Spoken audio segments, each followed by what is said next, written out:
Ciao, siamo Paola e Max, appassionati di viaggi, fotografia, trekking e fauna selvatica. Attraverso i nostri video raccontiamo le meraviglie di questo splendido pianeta.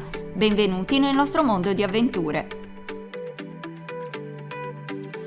Eccoci pronti per una nuova destinazione. Questa volta andiamo in Sud America, andiamo in Ecuador, in una meta che sognavo fin da bambina, perché andremo finalmente a vedere le Galapagos.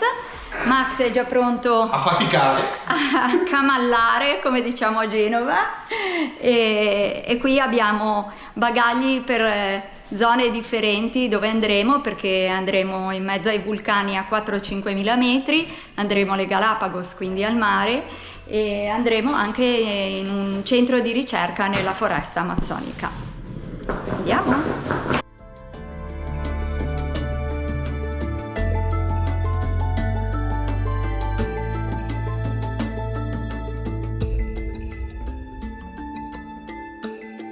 Ora siamo già dentro al Terminal 1 della Malpensa e io nel display delle partenze cercavo Quito.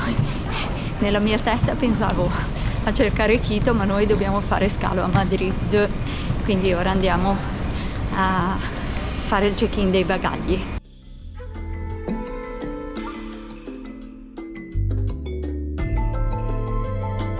Cosa hai preso? Hai preso un biscotto prima di uscire.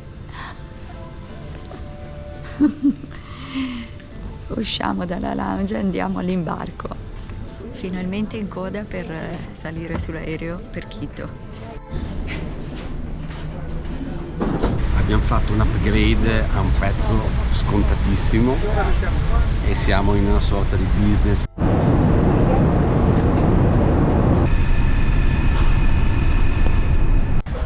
Arrivati a Quito, stanchi ma non troppo, perché comunque il volo non è stato niente male, e ora andiamo subito a prendere la macchina, anzi prima i bagagli, sperando che siano arrivati. È sempre la preoccupazione più grande quella.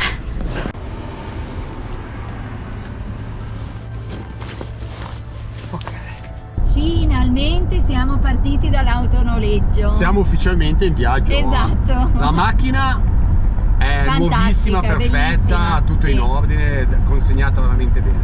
E niente, appena partiti. Adesso abbiamo un po' fame, ci mangiamo 2 tramezzini e iniziamo a vedere com'è la strada.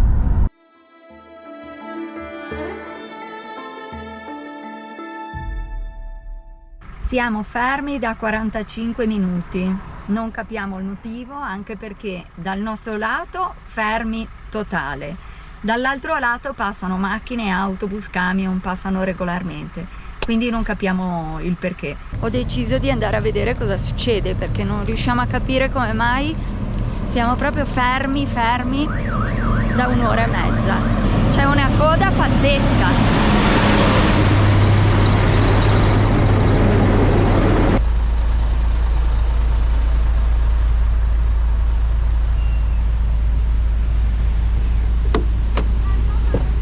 Allora, come inizio non c'è male.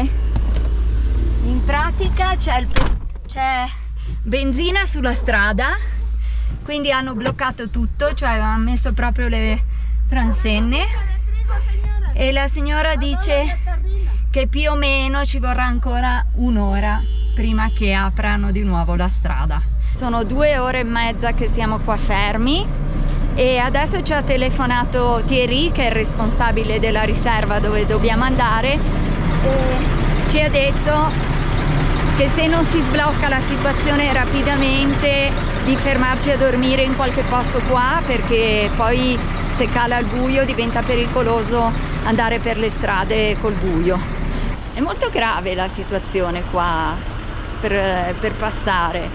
In pratica questa strada è chiusa da 2 giorni perché ci sono state delle persone che hanno rubato la benzina da un distributore, e probabilmente per rubarla hanno rotto qualcosa, e quindi ha iniziato a uscire tanto petrolio da questo distributore di benzina, e si è riempita la strada, quindi adesso non fanno passare nessuno per questo motivo, ma sono 2 giorni che è bloccato tutto. Alla fine la strada non la aprono, quindi siamo costretti a dormire qui a circa 180 km di distanza da Loreto. Paola è andata a prendere una camera. Torni vittoriosa? Cioè qua sono in costume, la gente è in costume perché ci sono le acque terme termali calde. ma addirittura ce l'abbiamo in tutte le camere, c'è una piccola piscinetta in tutte le camere per fare il bagno termale e poi ci sono le piscine grandi e la gente che gira in costume. Ma è acqua calda, deduco. Acqua calda, ma io fuori ho freddo adesso. Le stanze sono carine, ma sono delle ghiacciaie. Sì, c'è un freddo porco. Perché non c'è riscaldamento e siamo a 3300 metri. Ci sarebbe il camino, ma lo accendono solo la sera. E c'è un freddo veramente micidiale. Adesso andiamo in macchina a prendere piumino e pai, perché erano messi via per la parte montagna trekking. Ma tra l'altro anche al ristorante Paola mi ha detto che c'è freddo, cioè non c'è riscaldamento acceso da nessuna parte, come c'era successo già in Cile. Sì. Guardate un attimo, secondo me questa roba che è qua, vi faccio vedere, secondo me è tutta materiale scordato dai clienti. Guardate un attimo, Sì, è vero. Guardate. Sì, ma può essere. Questa è una giacca North Face. Guarda qua. Secondo me tutto questo qua è materiale scordato dai clienti. $50. Sì, ci ha messo il bigliettino nuovo, ma col freddo che ho, se non avessi la giacca la comprerei subito. Si mangia col piumino, la sciarpa. Fa freddo, ma oggettivamente le portate sono abbondanti e per quanto abbiamo assaggiato però anche molto buone. Molto buono. Se non muoriamo di freddo, muoriamo per il monossido di carbonio. Sicuro, io muoio di sonno in questo momento. E nonostante il freddo di ieri sera, il camino invece ha fatto la sua. Abbiamo avuto caldo tutta la notte, abbiamo dormito benissimo e ora siamo pronti a partire. Max, come sempre, sembra un mulo quando esce, però ora si va. Siamo passati e questa è la cosa importante. Però non è stato semplice, insomma ho un po' parlato con i poliziotti anche perché ce n'era uno con il quale avevo già parlato ieri, hanno capito un po' la situazione, per 2 minuti di differenza ci hanno fatto passare. E poi quando siamo passati siamo arrivati a un certo punto e abbiamo visto dove effettivamente c'era il danno. C'erano tutti gli operai che stavano cercando di rimuovere questo petrolio, che abbiamo scoperto non è stato che hanno rubato da un benzinaio, ma hanno proprio rotto una conduttura che passa lungo la strada e quindi rompendo la conduttura per rubare il petrolio, poi il petrolio si è riversato lungo la strada per 5 chilometri.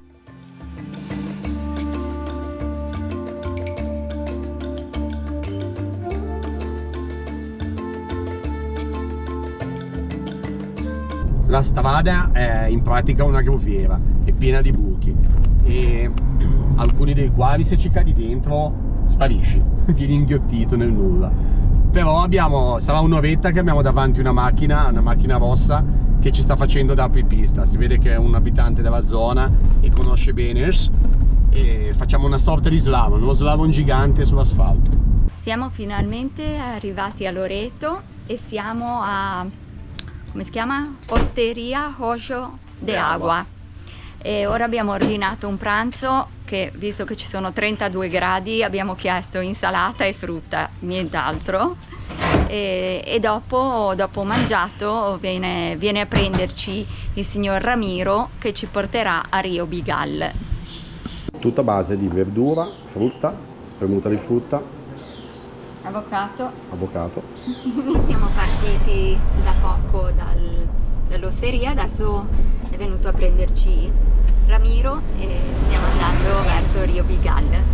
Stiamo percorrendo la strada sterrata che ci porterà alla base del sentiero per andare a Rio Bigal da circa 40 minuti. e ai lati della strada ci sono coltivazioni di cacao e caffè, e poi in qualche punto si vede qualche macchia ancora di foresta, e qua siamo nella foresta amazzonica. Finalmente siamo arrivati e quindi stiamo avviandoci verso Rio Bigal a piedi, perché sapevamo che ci sono circa 40 minuti di passeggiata da fare per arrivare su. Thierry, il ragazzo francese che gestisce questa riserva, che è qui da 25 anni, dice che siamo i primi italiani a venire qui. Camminare nel fango è un po' come camminare nella neve. Camminare nel deserto. Si fa fatica, però se poi si ci aggiunge i 32 gradi di temperatura e un'umidità pari al 100%, si fa ancora più fatica.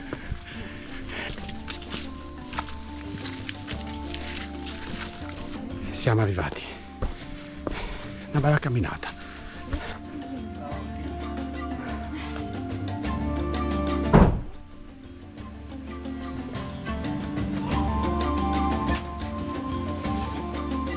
Siamo bagnati completamente di sudore e umidità. Scusa, guarda un po'. Guardate un po' a Paola. Cioè, io che non sudo mai. C'è un'umidità Una ovviamente roba pazzesca. come in tutte le foreste del 2000%, del 100%. In più abbiamo camminato Nel nel fango. fango. E ora questa qua è la La nostra casetta. nostra postazione. E qua, E questo qua è la nostra tana esatto, con la zanzariera, con la zanzariera. che penso che apriremo. Guardate, c'è già una rana attaccata al muro. Stiamo facendo un primo giro pergustativo con José, che ci porta in giro e ci fa una breve panoramica delle cose che potremo vedere. Fermata. Paola è caduta, Sì. ma perché ha visto un insetto stecco. Se puoi toccare? Sí, se llama bicho palo.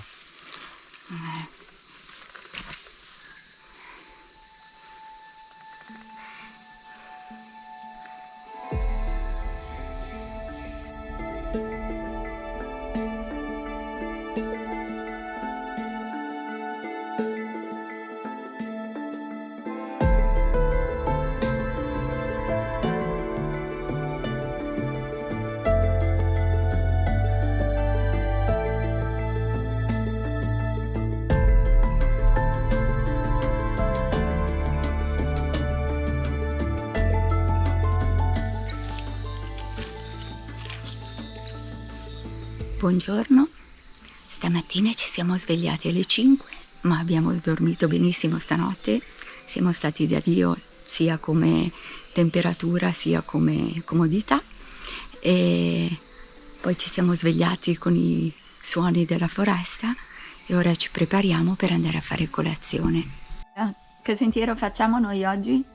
Allora, oggi facciamo il sentiero, dovrei mettere gli occhiali, Allora, un pezzettino di blu che è il... no?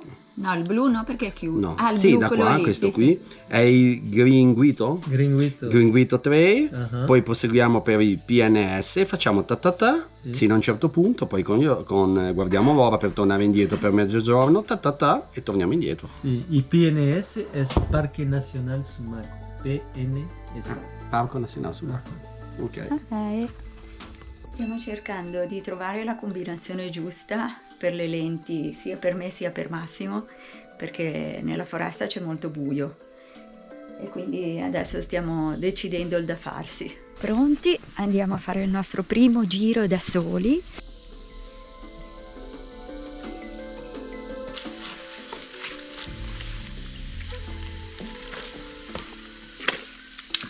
Sto registrando i suoni della foresta, sono bellissimi.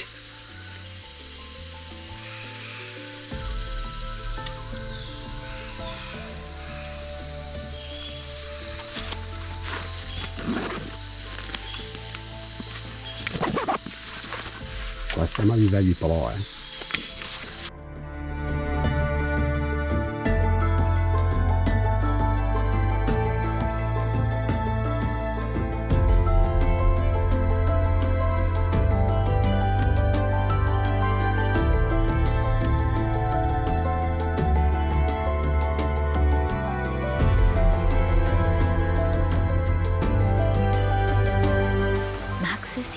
andato a fotografare un albero che ha delle formazioni particolari, tutti a puntini sulla parte esposta delle radici. Io invece sono venuta avanti, ho passato già il rio e devo dire che meno male che abbiamo le galosce, perché qua si passa veramente in punti dove l'acqua ti arriva quasi alle ginocchia.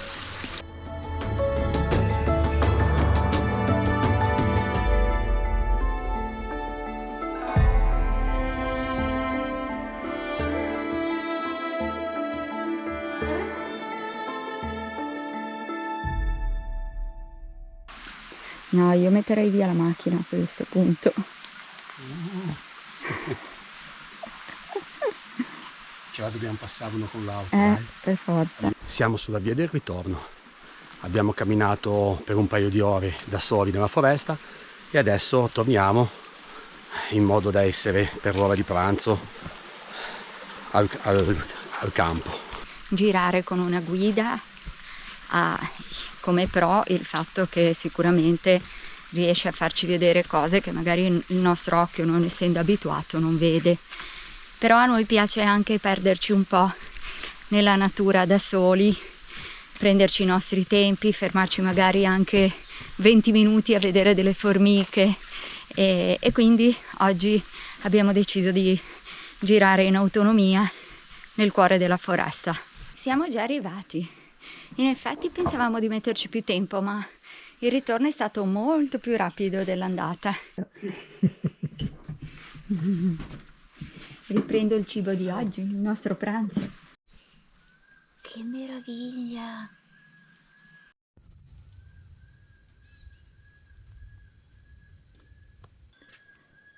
Come si chiama? Bicho palo. Bicho palo. Dopo pranzo siamo andati a fare un riposino e adesso ci stiamo avviando a fare un nuovo piccolo circuito che si chiama Bamboo Loop.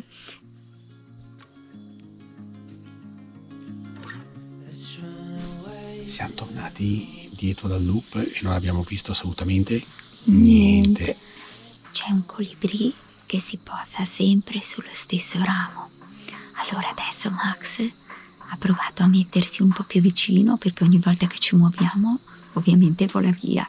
Abbiamo iniziato a fare una passeggiata con José e lo scopo della passeggiata è di trovare serpenti. The summer air fills our lungs and keeps us young.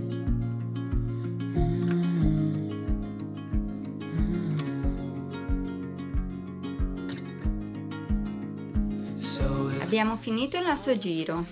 Abbiamo visto una tarantola piccola, abbiamo visto un serpente come quello che avevamo già visto ieri sera, ma non avevamo le macchine per fotografarlo.